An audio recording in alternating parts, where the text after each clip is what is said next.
আসসালামু আলাইকুম। Quantum science সলিউশনের পক্ষ থেকে সবাইকে স্বাগতম। SSC 2026 English second part suggestion.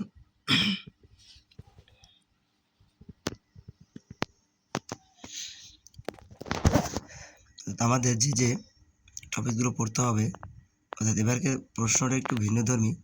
আমাদের আগে জেনে রাখা উচিত যে ইংলিশ এমন একটা টপিকস, এটা হচ্ছে আমাদের মুখস্থ করার থেকে যদি আমরা এটাকে লিখতে পারি, নিজে নিজে লিখতে পারি, সব থেকে সেটা বেটার হয়।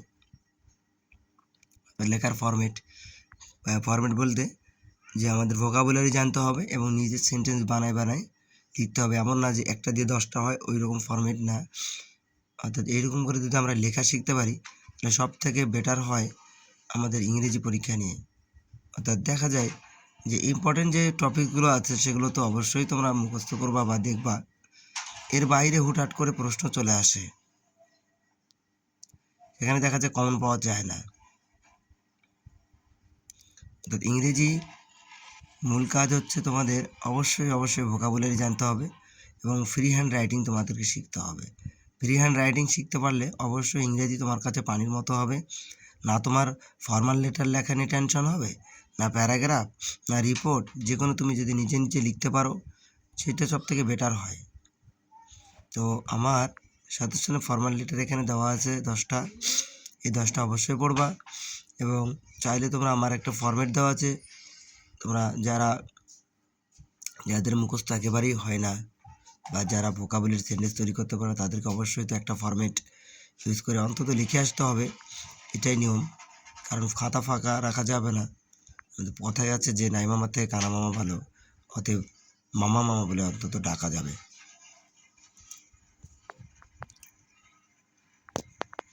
এরপরে আসলে রিপোর্ট রাইটিংয়ে তোমাদের যে রিপোর্ট রাইটিংগুলো আসে, বিশেষ করে food adulteration, price hike, ডিভাস্টিং drug addiction, মানে সম্প্রতি ফেসবুক, তারপরে হচ্ছে তোমাদের ভিক্টোরি ডে, কলেজের নবীনবরণ অনুষ্ঠান, এগুলো সম্পর্কে আমাদের রিপোর্ট লিখতে বলা হয়ে থাকে বিশেষ করে।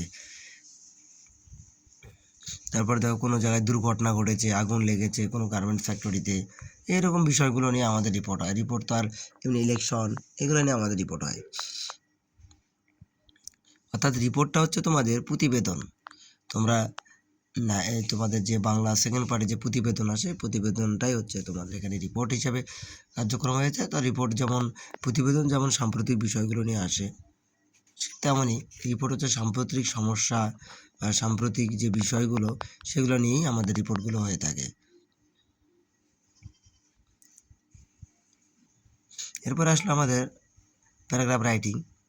তো এখানে প্যারাগ্রাফের যে টপিকগুলো আছে সেগুলো অবশ্যই গুরুত্বপূর্ণ, যেমন road accident cause and effects, global warming, uses and abuses of mobile phone, media, social media, internet, climate change, price hike, food adulteration, drug addiction, female education, deforestation, Poila Boishakh, my favorite teacher, tree plantation, village life and city life। তো এই ধরনের যে প্যারাগ্রাফগুলো অবশ্যই তোমরা দেখে যাবা, কারণ এগুলো সব থেকে ইম্পর্টেন্ট বা গুরুত্বপূর্ণ। এরপরে যেটা তোমাদের আসে সম্ভবত হচ্ছে ফ্রি হ্যান্ড রাইটিং, যেটাকে আমরা কম্পোজিশন বলে থাকি। তো কম্পোজিশন হচ্ছে গুরুত্বপূর্ণ একটা টপিকস। এখানে কম্পোজিশন অনেক মার্ক এখানে আছে। অবশ্যই কম্পোজিশনটাকে ভালোই সাজে লিখতে হবে। যেমন এখানে প্রথম যে তোমাদের কম্পোজিশনটা হচ্ছে my favourite hobby, my childhood memories, student and social service, wonder of modern science, female education, journey by train, bus অথবা boat, my first day at college, reading newspaper, the value of time, unemployment problem in Bangladesh, patriotism,